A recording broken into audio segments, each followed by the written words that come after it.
నీవు నా కారు అడ్డం పెట్టి నా డ్రైవర్ మీద నా గన్మెన్ మీద నీ మనుషులు నీ మంది బలాన్ని వేసుకుని తిరగబడతా ఉంటే మేమేమన్నా చేతగాని దద్దమ్మలమా? మేమేమన్నా గాజులు వేసుకున్నామా? నేను వెళుతున్నప్పుడు నా కారు అడ్డంగా నీ కారు తీసుకొచ్చి పెట్టి కావాలని నన్ను ఆపడం ఇది భావ్యమా? నిజంగా కారు పెట్టలేదా చెప్పమానండి. నీకు కావాలంటే విజువల్స్ ఇస్తా. ఆ కారు కెమెరా ఉంది. నా కారు ముందు క్వైట్ ఇంచి కూడా కదలతాగా లేకుండా అడ్డం పెట్టాడు. నా డ్రైవర్ కళ్యాణ మండపం సెక్యూరిటీ వాడిని పంపించి 3 సార్లు మేము సార్ వచ్చేసారు కారు తీయండి అని చెప్పి కవర్ పెట్టాడు. ఏదో పొంకుతుంటే సరిపోతుందా? నేను తిట్టాను అంటే తిట్టకేం చేస్తారు? నీ కారు కట్టం పెడతాను, నీ మోటార్ సైకిల్ కట్టం పెడతాను, నేను కథల్ని పడతాను, నువ్వు ఊరుకుంటావా మిత్రమా? తిడతామే కాదు, ఎక్కడ దాకా వెళ్ళాలో అక్కడ దాకా వెళ్తాం.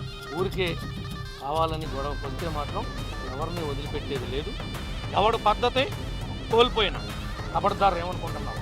తప్పు నడిచినా నడిపించినా మెసిలేదు లేదు కదిలేదు లేదు.